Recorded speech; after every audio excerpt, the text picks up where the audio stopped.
മഹാലക്ഷ്മി സീരിയലിലെ ഇന്നത്തെ എപ്പിസോഡ് റിവ്യൂയിലേക്ക് എല്ലാവർക്കും സ്വാഗതം. അങ്ങനെ മഹിയും കണ്ണനും തിരികെ വീട്ടിലെത്തുകയാണ്. ചതികളുടെ പിന്നിൽ ആരാണെന്നുള്ള സത്യം മഹാലക്ഷ്മി തിരിച്ചറിയുന്നുണ്ട്. അതുകൊണ്ട് തന്നെ പ്രതാപനെയും മുത്തശ്ശിയെയും ഒന്ന് ഭീഷണിപ്പെടുത്തിയിട്ടാണ് വന്നിരിക്കുന്നത്. ആ വലിയ രഹസ്യത്തിന്റെ ചുരുൾ മുത്തശ്ശിക്ക് മുന്നിൽ അഴിക്കുകയും ചെയ്യുന്നുണ്ട്. പിന്നീട് തിരിച്ചെത്തുമ്പോൾ കരുണയാവട്ടെ മഹാലക്ഷ്മിയെയും കണ്ണനെയും കളിയാക്കുന്ന സമയത്ത് വീണ്ടും പല കാര്യങ്ങളും അവിടെ ആവർത്തിച്ചിരുന്നു. തോമസ് വൈദ്യന്റെ ആശുപത്രിയിൽ അതിന് പുറകിൽ നിങ്ങളൊക്കെ തന്നെ ആയിരിക്കുമല്ലോ എന്ന് ചോദിക്കുമ്പോൾ ഞങ്ങളൊന്നും അറിഞ്ഞിട്ടില്ല എന്നൊക്കെ പറഞ്ഞ് ഉണ്ണിയും കരുണയും ഒക്കെ തന്നെ കൈയൊഴിയാനായിട്ട് നോക്കുകയാണ്. ഈ സമയം കണ്ണനും മഹിയും പറയുന്നുണ്ട്, തിരക്കഥ ഒരിക്കലും നിങ്ങളറിയാതെ അരങ്ങേറില്ല, അതുകൊണ്ട് കള്ളം പറയാൻ നിൽക്കേണ്ട, ഒരു കാര്യം മനസ്സിലാക്കി, ഇതൊക്കെ നിർത്തി നിങ്ങൾ നല്ല രീതിക്ക് ജീവിക്കുന്നതായിരിക്കും നല്ലത്, അല്ലെങ്കിൽ വീണ്ടും നഷ്ടങ്ങൾ മാത്രമേ ഉണ്ടാകൂ. പിന്നെ ഞങ്ങൾക്കൊപ്പമുള്ളത് സാധാരണപ്പെട്ട ആളുകളല്ല, മാർഗോയെക്കുറിച്ച് അറിയാലോ, അവൻ വീട്ടിൽ കയറി തല്ലാൻ പോലും മടിക്കാത്ത കൂട്ടത്തിലാണ്. നല്ലവരെ അവൻ പ്രൊട്ടക്ട് ചെയ്യുകയും നിങ്ങളെപ്പോലുള്ള ദുഷ്ടമനസ്സുകൾ ചെയ്യുന്നതാണ് അവൻ്റെ ഏറ്റവും വലിയ പ്രവൃത്തി. അതുകൊണ്ട് വെറുതെ കളിക്കാൻ നിൽക്കേണ്ട, ഇനിയെങ്കിലും ഞങ്ങളെ ഞങ്ങളുടെ പാട്ടിന് വിട്ടേക്ക് എന്നൊക്കെ പറഞ്ഞ് കണ്ണനാണെങ്കിൽ മഹിയെയും കൂട്ടിയിട്ട് അകത്തേക്ക് പോകുന്നു. ഈ സമയം ഉണ്ണി പറയുന്നുണ്ട്, ഓ അയാളുടെ ഒരു അഹങ്കാരം, എഴുന്നേറ്റ് നടക്കാനുള്ള കഴിവൊന്നും തിരികെ കിട്ടിയില്ലെങ്കിലും ഡയലോഗുകൾക്കൊന്നും ഒരു കുറവില്ല എന്നൊക്കെ ഉണ്ണിയാണെങ്കിൽ കരുണയോട് പറയുകയാണ്.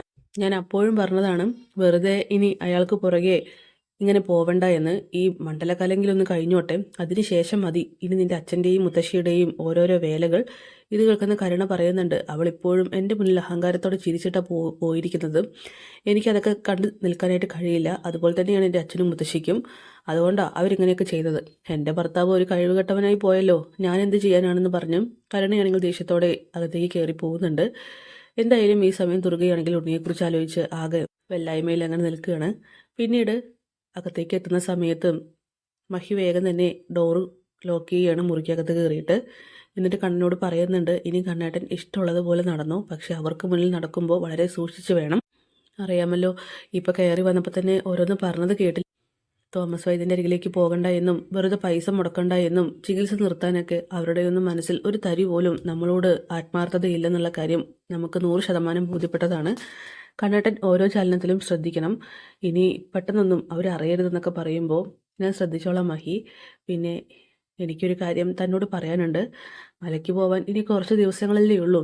മലയ്ക്ക് പോയിട്ട് വന്നതിന് ശേഷം വേണം നമുക്ക് പുതിയൊരു കാര്യം ആരംഭിക്കാൻ വേണ്ടിയിട്ട്. ഇത് കേൾക്കുന്ന മഹിയാണെങ്കിൽ എന്താണെന്നറിയാതെ അങ്ങനെ ഷോക്കായി നിൽക്കുകയാണ്. നമുക്ക് പുതിയൊരു ജീവിതം ആരംഭിക്കണം. പിന്നെ ആ അമ്മ പറയുന്നത് പോലെ തന്നെ നമ്മുടെ മടിയിൽ കിടന്ന് നമ്മളെ നോക്കി പുഞ്ചിരിക്കുന്ന ഒരു കുഞ്ഞും വേണം അടുത്ത വർഷമാകുമ്പോഴേക്കും. ഇതൊക്കെ കേട്ട് മഹിയാണെങ്കിൽ ഒത്തിരി സന്തോഷിക്കുന്നു.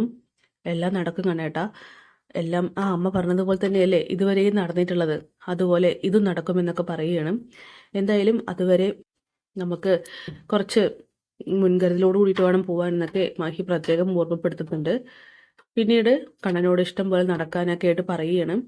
അങ്ങനെ മേഘനാഥൻ ജയിലിൽ നിന്നും പുറത്തേക്ക് ഇറങ്ങുന്ന ദിവസം വന്നെത്തിയിരിക്കുന്നു. അവനാണെങ്കിൽ പല പ്ലാനിങ്ങോട് കൂടിയിട്ടാണ് പുറത്തേക്ക് ഇറങ്ങുന്നത്. അവനെ കാത്ത് അവൻ്റെ സുഹൃത്ത് നിൽപ്പുണ്ട്. സുഹൃത്താണെങ്കിൽ അവനെ കാണുമ്പോൾ തന്നെ ഓടിച്ചെന്നങ്ങനെ കെട്ടിപ്പിടിക്കണം. എടാ, ഇനി എന്താ അടുത്ത പരിപാടി? ഇനി എന്ത് പരിപാടി? മനസ്സ് മരവിപ്പിച്ച ആളുകളെ എനിക്ക് കണ്ടെത്തി അവർക്ക് മുന്നിൽ പ്രതികാരം വീട്ടണം. അതുതന്നെയാണ് എൻ്റെ പണി. അറിയാമല്ലോ, ഇനി എനിക്ക് മുന്നും പിന്നൊന്നും നോക്കാനില്ല. എന്നെ തകർത്തവന്മാരെ എനിക്ക് ഇല്ലായ്മ ചെയ്യണം എന്നൊക്കെയാണ് മേഘനാഥൻ പറയുന്നത്. അതിൽ മെയിനായിട്ടും അവൻ ലക്ഷ്യം വെക്കുന്നത് സാഗറിനെയും മഞ്ജുവിനെയും തന്നെയാണ്. അങ്ങനെ വീട്ടിലേക്ക് മേഘൻ എത്തുന്നുണ്ട്. വാമദേവനാണെങ്കിൽ മേഘനോട് പറയുകയാണ്, ഇപ്പോഴടക്കം ഒരു പരിശ്രമം പരാജയപ്പെട്ടിട്ടാണ് നിൽക്കുന്നത്. പ്രതാപൻ അയച്ച ഗുണ്ടകൾ ഇപ്പോൾ ഹോസ്പിറ്റലിലാണ്. നീ ഓരോന്ന് കാണിച്ചു കൂട്ടാൻ നിൽക്കരുതെന്നൊക്കെ പറയുമ്പോൾ എനിക്കിനി ഒന്നും നോക്കാനില്ല. എനിക്ക് അവരെ തകർത്തേ മതിയാകൂ. എന്നെ ഒരു ദയയും കൂടാതെ എല്ലാവരും ചേർന്ന് ചതിയിൽപ്പെടുത്തി ജയിലിലാക്കിയില്ലേ. ഇനിയിപ്പോൾ ജയിൽ പുള്ളിയിൽ നിന്നുള്ള പേരും വന്നു, എൻ്റെ പേരിൽ കേസുമായി. ഇനിയിപ്പോൾ എന്ത് നോക്കാനാ? ഞാനെന്തായാലും മുന്നിട്ട് ഇറങ്ങാൻ തന്നെ തീരുമാനിച്ചെന്ന് പറയുമ്പോൾ സീമന്തിന് പറയുന്നുണ്ട്, നീ നിന്റെ കാര്യം മാത്രം നോക്കിയാൽ മതിയോ? നിനക്കൊരു അനിയത്തിയുണ്ട്, അവളെ വിവാഹം കഴിച്ച് അയക്കണം. ആ കണ്ണനാണെങ്കിൽ ഒരു തരിക്ക് പോലും മുന്നോട്ട് വരുന്നില്ല. ഇനി ആകെയുള്ള സമ്പാദ്യം നീയും നിന്റെ അച്ഛനും കൂടി തട്ടിച്ചും വെട്ടിച്ചുണ്ടാക്കിയത് മാത്രമാണ്. അത് വെച്ച് ഇവളുടെ വിവാഹം ഒരിക്കലും നടക്കില്ല. വെറുതെ അവരുടെ അപ്രീതി വാങ്ങിക്കൂട്ടാതെ മര്യാദയ്ക്ക് ജീവിക്കാൻ നോക്കണം എന്നൊക്കെ പറയുമ്പോൾ അമ്മയും അച്ഛനും എന്ത് പറഞ്ഞിട്ടും ഒരു കാര്യമില്ല. ഞാൻ എന്തായാലും ആ മഞ്ജുവിനെയും സാഗറിനെയും ആദ്യം തകർക്കും, എന്നിട്ട് മഹാലക്ഷ്മിയിലേക്കും കണ്ണനിലേക്കും കിടക്കുന്നുള്ളൂ. കാരണം ആ സാഗറാണ് എൻ്റെ എല്ലാ പ്രതീക്ഷകളും തകർത്തത്, ആ മഞ്ജുവും. ഇത് കേട്ട് വാമദേവൻ പറയുന്നുണ്ട്, മാർക്കോ എല്ലാവിടെയും ഉണ്ടെന്ന് കേട്ടത്. ഇപ്പോഴടക്കം ആ ഹോസ്പിറ്റലിൽ കിടക്കുന്നവന്മാർ മാർക്കോയുടെ തല്ല് വാങ്ങിയിട്ട് കിടക്കുന്നത്. വെറുതെ നീ കളിക്കാൻ നിൽക്കരുത്. അവൻ്റെ കൈബലം നിനക്ക് അറിയുന്നതല്ലേ.